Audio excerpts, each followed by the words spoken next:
Halo, selamat malam sahabat Surabaya Panik Channel. Kali ini kita akan membagikan tips cara mengganti master kopling bawah yang bocor. Nah, kita cek ini master kopling bawah untuk unit Hyundai Excel 2 ini mengalami kebocoran, alias koplingnya ngeblong alias nyeplos. Nah, di sini kita cek semua ya. Nah, itu minyaknya itu bocor semua.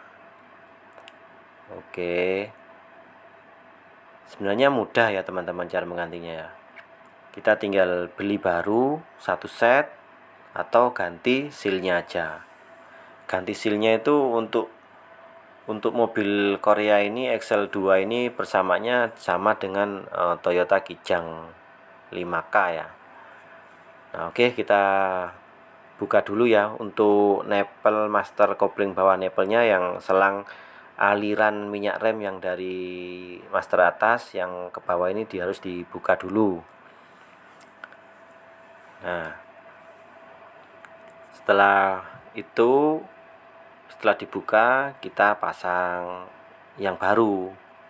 Nah, ini saya masih proses membuka nepelnya, soalnya agak susah ini nepelnya, soalnya ukuran kuncinya itu ukuran kunci ganjil, yaitu ukuran kunci 11 teman-teman ya. Jadi berhubung saya nggak punya kuncinya, harus terpaksa pakai kunci Inggris yang kecil. Nah, bisa pakai tang, bisa tang cucut itu bisa. Sebenarnya ada kuncinya sendiri ya untuk buka nepel ini. Berhubung saya nggak punya, pakai alat seadanya aja. Jadi ini eh, mungkin bisa sangat membantu sekali ya untuk teman-teman di luar sana yang ingin eh, mengganti master koplingnya yang lagi bocor atau gembos atau ngeblong, bisa diganti sendiri di rumah tanpa harus ke bengkel. Seperti itu ya teman-teman ya. Nah, oke. Kita di sini masih proses membuka nepelnya ya. Nah, setelah terbuka jangan lupa ya kita tutup pakai plastik atau kresek ya, diikat pakai karet supaya minyak yang dari atas master atas itu tidak terbuang sia-sia. Seperti itu teman-teman. Nah, setelah terbuka, nah itu kita harus buka dulu baut 12, mulut 12 itu atas bawah. Nah, seperti itu teman ya. Setelah terbuka itu nanti tinggal ngangkat aja, mudah kok. Nah, kita lihat prosesnya ya. Kita buka. Memang tempatnya sempit ya teman-teman ya, tapi ya mau gimana lagi, kalau mau leluasa untuk membukanya kita harus buka ini box filternya, ini box filter udara. Kalau box filter udah dibuka, kita bisa leluasa untuk bongkar master bawah ini. Untuk master bawah dan master atas itu beda ya teman-teman ya. Untuk master atas persamaannya juga sama, pakai Kijang 5K juga sama, Toyota Kijang. Master bawahnya juga sama. Jadi nggak perlu khawatir, yang biasanya yang notabene itu mobil Korea di mata masyarakat itu yang spare partnya susah atau mahal, itu tidak. Ternyata itu sangat mudah sekali. Saya menggunakan mobil Korea ini sudah 5 tahun ya teman-teman ya. Alhamdulillah tidak ada kendala, dan cara merawatnya pun juga mudah teman-teman, nggak harus perawatan ekstra lah atau apalah, nggak ada, sangat mudah sekali. Nah, ini masih proses buka mulnya ya. Nah, setelah terbuka itu nanti kita tunjukkan bocornya di mana, bocor karena apa, nanti saya tunjukkan. Memang harus sabar ya teman-teman ya, harus sabar dan telaten. Kalau nggak sabar ya kita harus ke bengkel gitu, jadi harus memanggil montir atau mekanik. Nah, kalau kita bisa repair sendiri ya ngapain kita panggil mekanik, kan gitu ya teman-teman ya. Dan juga keuntungannya itu kalau kita bisa repair sendiri, kalau ada kendala di jalan, jadi kita bisa mengatasi sendiri, seperti itu. Nah, ini sudah terbuka ya teman-teman ya untuk masternya. Nah, sudah terbuka masternya, sudah terlihat kan ya teman-teman ya. Kita buka pistonnya. Nah, itu sealnya itu sudah aus ya teman-teman ya, sudah tipis. Jadi sehingga waktu kita injak koplingnya dia melipat, akhirnya minyak remnya bocor. Nah, itu tipis sekali ya, udah tipis itu minyak remnya. Nah, kita juga cek bagian dalam ya, bagian dalam masternya itu masih bagus atau sudah gentong. Kalau masih bagus dalamnya ya bisa diganti sealnya aja, seal sama pistonnya aja. Nah, itu sama kok persamanya dengan Kijang 5K. Nah, kebetulan ini saya nggak mau ribet, nah saya ganti yang baru aja. Kita pakai merek Valeo. Nah, merek Valeo ini murah ya teman-teman ya, sekitaran harganya 250.000. Nah, 250.000 sudah komplit, tinggal pasang, tinggal PNP aja. Nah, bentuknya, ukurannya, diameternya sama, letak dudukan bautnya juga sama. Pokoknya tinggal pasang aja lah. Nah, sebelum kita pasang itu kita harus lepas dulu yang atasnya itu, karet atasnya. Kita lepas dulu. Nah, pistonnya kita keluarin. Nah, itu kita keluarin. Nanti kita isi dengan minyak rem ya. Nah, mungkin teman-teman bertanya, kenapa harus diisi minyak rem dulu? Nah, kita harus isi minyak rem supaya apa? Supaya nanti untuk proses angin-angin atau mengeluarkan anginnya biar cepat, nggak terlalu lama mompanya nanti. Nah, seperti itu ya teman-teman ya. Kalau kita nggak diisi dari bawah dulu, nanti proses angin-anginnya nanti kelamaan teman-teman. Lama nanti mengakibatkan kita jengkel, nggak keras-keras koplingnya. Nah, kita isi dulu, ngisinya nggak usah terlalu penuh, isinya cukup ya, kita sisakan berapa 1 cm lah,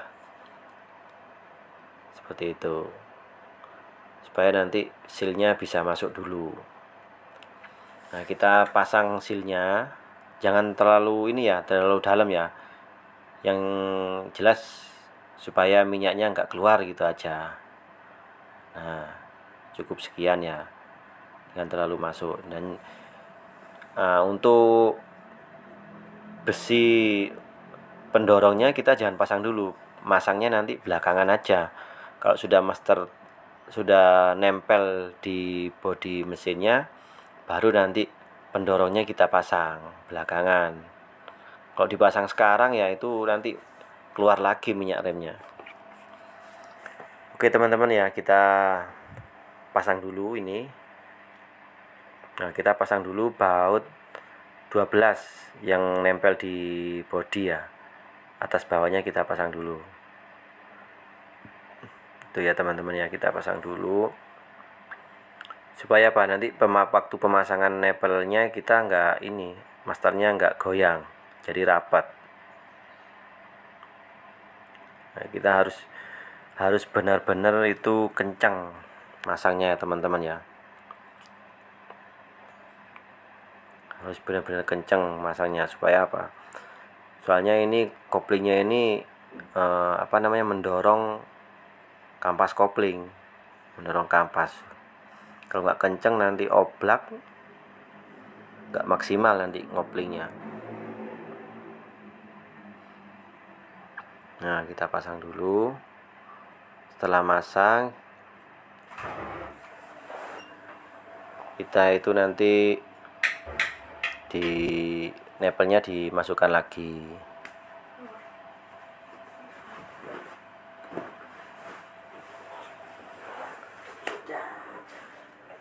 Seperti itu.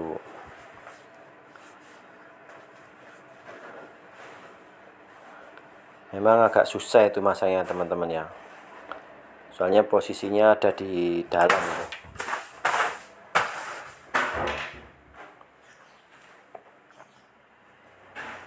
Nah itu kalau sudah terpasang itu harus dikencangkan sekencang mungkin supaya nanti waktu kita injak koplingnya itu nggak bocor.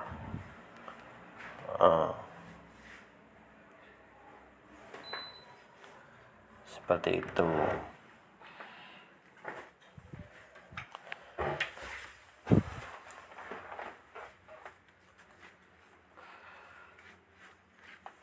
Itu pakai kunci 11 ya, kunci ganjil ya. Hanya saya nggak punya kunci ganjilnya, jadi harus pakai kunci Inggris kecil. Kebetulan saya punya kunci Inggris itu. Memang harus telaten ya itu, soalnya posisinya itu nyelempit, soalnya lebih mudah dari bawah ya teman-teman ya, lebih mudah kita ngencengin dari bawah. Berhubung saya lagi males delosor di bawah mobil, kita dari atas saja ngambil mudahnya. Seperti itu. Nah kalau sudah masuk kita kencangkan sekencang mungkin sampai di saat kita injak kopling itu enggak keluar lagi olinya, enggak rembes. Jadi jika ada pertanyaan atau sharing-sharing apapun bisa menulis di kolom komentar ya teman-teman ya. Nanti saya akan jawab pertanyaan teman-teman nanti semampu saya, sebisa saya, sesuai pengetahuan saya teman-teman ya. Oke. Dikencangkan sekencang mungkin. Tapi jangan terlalu kencang ya, nanti kalau terlalu kencang itu dratnya rusak dan tambah bocor minyaknya nanti. Iya.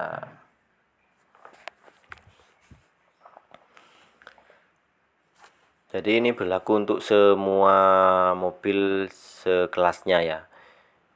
Ya bisa mobil Hyundai XL1 2, mobil Kia, Soluna, Baleno atau Honda Civic, semua sama yang sistemnya seperti ini, ada master kopling atas bawah sama, cuma mungkin letaknya yang berbeda seperti itu. Kalau caranya sih sama aja. Nah itu harus kencang. Kalau sudah kencang itu kita cek di bagian koplingnya sana. Kencang itu ya yang tadi untuk pendorongnya itu dipasang, kita tekan pistonnya yang tadi supaya minyak rem itu sirkulasi atau masuk ke jalur pipa tadi. Nah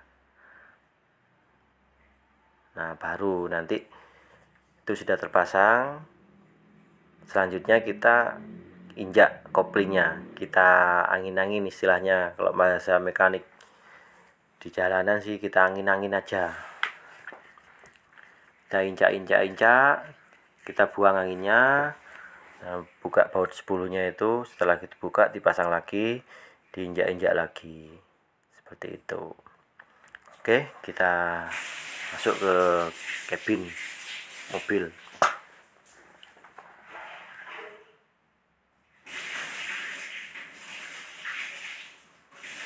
Nah sudah terpasang kan ya. Kalau sudah terpasang, sudah dicek semua, sudah kencang, baru kita keluarkan angin-anginnya. Nah kita masuk ke kabin ini. Ini masih sebelum kita angin-angin itu masih ini enteng dia. Nah enteng itu terlihat enteng sekali itu, terlihat enteng sekali. Nah jadi kita harus injak-injak dulu, kita harus angin-angin dulu, kita injak-injak, tahan, yang depan harus ada yang buang, harus ada yang buka nempelnya. Nah, seperti itu ya teman-teman ya.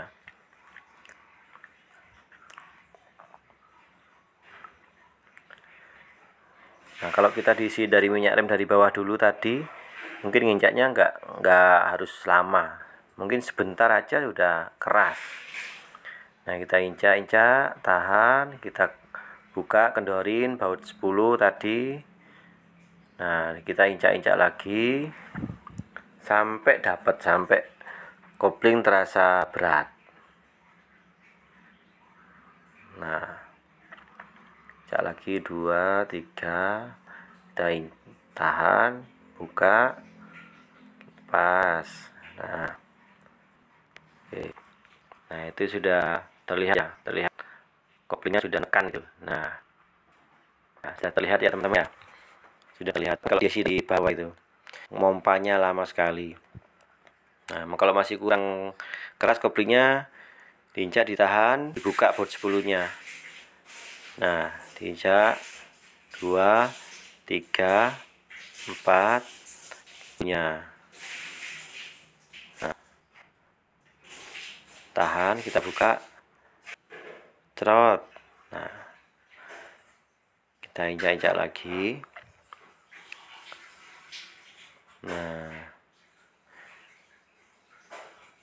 Nah, tuh. Kita tahan, kita buka, cerot. Nah, itu muncrat ya. Nah, itu muncrat. Terus kita kencangkan lagi. Soalnya kalau nggak kencang nanti anginnya masuk lagi. Seperti itu. Nah, itu sudah kembali normal ya, sudah nekan ya, nekan banyak.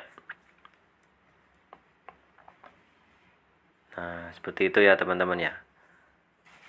Jadi kalau misalkan koplingnya masih kurang keras, bisa diangin-angin lagi, bisa diinjak-injak lagi, dibuka tadi yang baut 10-nya. Oke, kita cek lagi, kita kencangkan lagi bautnya, jangan sampai ini rembes, kendor. Oke teman-teman sahabat subscriber, jangan lupa like dan komen, subscribe ya channel kami. Jika ada pertanyaan silahkan komen di kolom komentar di bawah. Salam sukses selalu, salam kenal Aksenter.